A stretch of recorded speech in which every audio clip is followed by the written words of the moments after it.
Yo, what is up, guys? Joker bringing you another video. This is actually going to be the first commentary type video on the channel. I figured since Nightingale comes out on February 20th, literally in 13 hours, probably less from the upload of this video, I'd go ahead and watch This is Nightingale extended gameplay overview with you guys because this just came out 3 days ago, right? So it's going to be like a good reference of what the game's probably going to look like. So my apologies in advance because I've never made this type of video. So I believe I watch the video and I add commentary where I feel necessary. So forgive me if this is super scuffed, but let's kick it off. Welcome to Nightingale, an open-world survival crafting game set in the magical Fey realms. I really hope that she's loud enough. I mean, looking at my microphone and everything, she should be fine, but Earth is struck by catastrophic events. You find yourself lost in a world of enchantment and wonder. I feel like that's literally something out of Star Wars, is it not? Armed only with your wits. Your goal is to become a skilled realm walker. And through determination and tenacity, forge a life. Okay, dude, just right off the bat, I already love the areas and like how it looks, right? We have the giant desert with the giant creature skull. We have this underground fucking ancient city. We have those ruins on top. Like, what? Across the arcane and deadly realms. Starting with character creation, you'll be able to customize your realm walker to your liking, while also choosing the difficulty of your early gameplay experience. What does that mean? Choose the difficulty of your earned gameplay experience? So, do we get more EXP if we're in a higher difficulty? Because the way that that's phrased, that's kind of what that sounds like, right? We made it. I bid you welcome to the Feywilds. Stepping into the realms, you'll find them rich with resources and discoveries. But knowing what to gather and how to utilize it is key. That fish is so unbothered. Let's see if I can. He's just fucking chilling. Like, he's not animated at all. The need for safety and security will become paramount. A basic shelter is just the beginning. A basic shelter. I feel like they don't know what a basic shelter is because I'm rather architecturally challenged, is the way that I'll put it. I'm not gonna have a base that looks like this, probably. A refuge from the elements in which to rest, cook, and find moments of peace from the dangers of the Fey wilds. While your first Okay, that one's doable. buildings will be driven by safety and utility. Over time, you'll build and expand cozy estates, gardens, and fortresses. You can choose from several structural designs, including Tudor, pagoda, stave, and more. Design your space to reflect your journey. You can build literal castles. From a rugged outpost to an industrious workshop to a luxurious manor. As you progress, your strategies and designs will transform your humble Okay, if that's true, that's fucking sick. Like, if that's a real thing, that is fucking amazing. abode into a place of respite and a workshop that will become the heart of your journey. Crafting in Nightingale goes beyond basic survival gear, enabling you to create specialized items and equipment tailored to your playstyle and activities. The parametric crafting system means that the choice of materials is crucial. Rarer resources not only enhance the overall. Let's take a look. Ingot, range damage, critical damage, durability. So, ingots of pursuit just naturally have a built-in bonus for range damage and critical damage. So you're going to want to use that on literally only ranged weapons, right? gear score, but each material itself also imparts specific stats that are tailored to your needs. For example, utilizing harpy meat, leather, and bones in your food. Harpy meat, leather, and bones. Okay, harpy bones, bones, tier 1 harpy, stealth, movement speed, poison resist. So if you make armor with this, you just get poison resistance. Or I'm assuming that's if you put it in your food, you get poison resistance. Gear and weapons bestows extra speed and stealth bonuses. This is beneficial for those who specialize in stealth attacks or need an agility boost while navigating the realms. Upon crafting each piece of gear or weapon, you have several options to add enchantments, infusions, and charms. Enchantments can imbue your weapons with extraordinary spellcasting powers, such as the ability to Is slamming something into the ground really a spell? I mean, enough brute force turns it into a spell. execute area of effect attacks with ground slams, or even regrow forests. I don't think that has to do anything with the weapon itself. I'm pretty sure you just used a spell on the tree. Like, do you have to have an axe to do that? Charms and infusions, meanwhile, offer more passive benefits. When sewn into your gear, they enhance various aspects of your abilities, like boosting your efficiency in harvesting. As your gear score increases, you gain the capacity to face deadlier adversaries, unlocking access to even rarer rewards and resources. Adaptability is key. Okay, so like V Rising, if you've ever played that, essentially, that's what it sounds like, where you can fight the bosses after you get a specific gear score.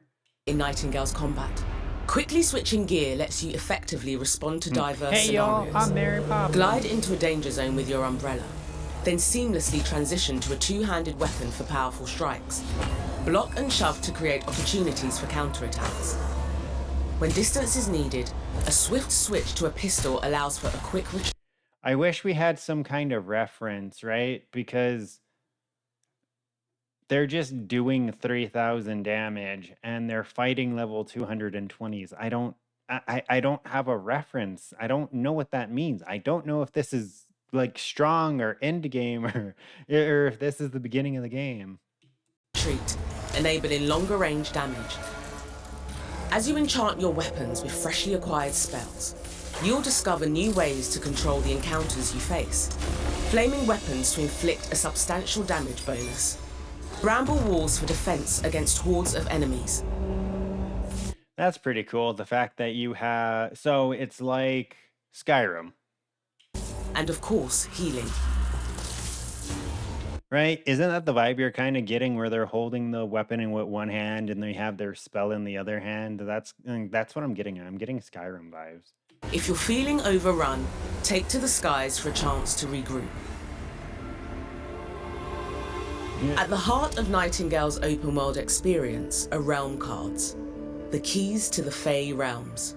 Whether you're fully equipped and in search of rare resources beyond your starting realm, or you're ready to pursue a realm-spanning quest, it's time to delve. Play this card to seek a realm lush with forest. The first discovered realm was a lush forest, misleading Red Cross Knights into believing the Feywilds were analogous to Earth habitats. Analogous? Is that word? Analogous? We're gonna go past that word. How wrong they were. Into new worlds using realm Astrolabe card. Play this card to seek the realm of moderate danger, populated by the Calcuria and the ruins of humanity's realmic airfield. cards you've discovered or crafted. So we have to build a realm gate to be able to do this. I think it drops us into one zone, and then we build this gate, and we can go to like multiple worlds. With 3 types of cards, biome, major, and minor, you can tailor realms to your liking. Biome cards, such as forest, desert, and swamp, set your realm's environment. Paired with one of the major cards, such as herbarium, gloom, or hunt, to define the realm's theme creatures, encounters, and merchants. Minor cards provide additional customization, enabling you to influence various aspects of the game. These include enhancing player stats, such as increasing strength and carrying capacity, improving item rewards like the loot found in chests, altering weather and skies, boosting resource yields and garden growth speeds, and even manipulating gravity. Excuse me? The fuck? Okay, so if I'm understanding that correctly, then you're able to say, like, you want a forest zone that has no creatures but tons of resources, and like max out your carry weight and just go on like a resource run. Or after that, after you have all your shit built, you want a swamp with a ton of deadly creatures, like, and then you max out your stats. That's what I'm understanding, and that sounds kind of cool as fuck. Use them at realmic transmuters to magically alter the realm you are in. Okay. So you have to use this at a completely different type of structure. You can't use this at your base. You have to find this giant tower. The combination of all three together creates endless variations. As an example, the Hunt Swamp card combination offers a greater challenge as creatures become more aggressive and territorial. This is also one of the few places where you will encounter the formidable Humberbar. Okay, so literally, like I said, you're able to merge like specific zone and make it so the creatures are like that it's packed full of creatures and more dangerous. By using the Anomaly minor card while in the Hunt Swamp, you will be granted unparalleled movement, allowing you to leap effortlessly across the realm and offering a new way to approach taken on Humberbar from above. In some realm combinations, you'll discover characters such as Victor Frankenstein and Nellie Bly, who not only add narrative layers, but also guide you on critical missions. All realm cards can be obtained in-game, either crafted by players or found during their explorations. Throughout early access, we will continuously add more varieties of each card type, ensuring an ever-expanding universe of possibilities and discoveries. In the vastness of Nightingale, getting a helping hand can be incredibly important. Whether you're playing solo or with friends, everyone can recruit a helper, a sidekick who will fight alongside you, revive you when you fall in battle, harvest resources, and assist in building your estate.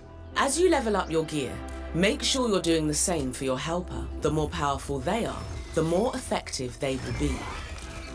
And for Cool. It gives you a friend in case you don't have any. those that want to play with others, form parties of up to 6 players to journey together into the unknown, trade resources with other realm walkers, or collaborate to build massive communal estates. Okay, so how exactly does that work? Form parties of up to 6 people. So they haven't said anything about servers. So I don't know what it means by group up to 6 people. Once you reach the late game, you'll reach the Watch, a distant haven and Nightingale's social hub. Here, players can meet, plan adventures, pick up quests, or jump into challenging dungeons designed for group play. As February Fucking excuse me? Okay, so then it's like a mega server? I'm so confused how the fuck this works. So, because there was a ton of fucking people there. And it just said you use it as a social hub to gather. So is Nightingale an MMO? 20th approaches, the world of Nightingale awaits you.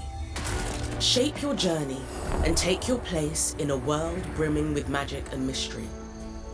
Join us in the Fey realms and become the realm walker you are destined to be. Say, I'm super confused how these servers work. Because I thought it was going to be like Ark and Pal World where there's like 30 people server. Oh, you know what? Maybe. It probably is. Never mind. I'm probably overthinking it. Because the way that I'm thinking of it is you have your own individual server, but then you can go through a portal and get to like a centralized hub, which would be another server, but like a mega server. I don't, and then you could find people and invite them to your world. I'm gonna have to see how this fucking works because it's already hurting my brain trying to figure out how this works. But all in all, it looks super fucking cool, dude. Like the card system looks dope as fuck, right? Like the ability of like manipulating your stats or turning off gravity and shit, that looks super dope. And like I was mentioning, my original idea of using a zone that you need resources from and just turning off all the creatures and maxing out your like carry weight and your speed and strength and shit. And then just go on like a resource run with the homies. And then after you guys are all geared up, then you go to fight bosses. This seems like it's going to have a lot of potential, especially since they said throughout early access, they're going to be continuously adding realms. And if you think about it, every one card they add gives like infinite additional possibilities, right? Because let's say there's only three realms, right? So if they add another realm, and there's what, one, two, three, four, five, six of these, one, and there's like at least 20 of those. So adding one new realm adds like 300 new worlds of possibility. So that's fucking cracked, right? They just have to add one different biome.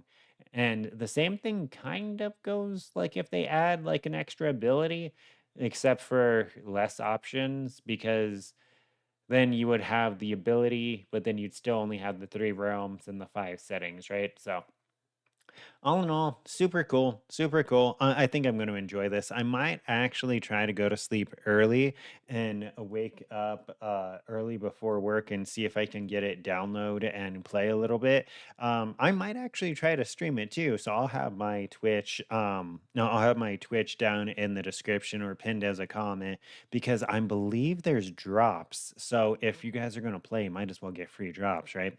But yeah, that's pretty much it. I hope you enjoyed the video. It's the first one of this kind. Tell me how you feel about it down in the comments. But besides that, don't forget to like, comment, and subscribe to stay up to date with this and future content. And until next time, take care.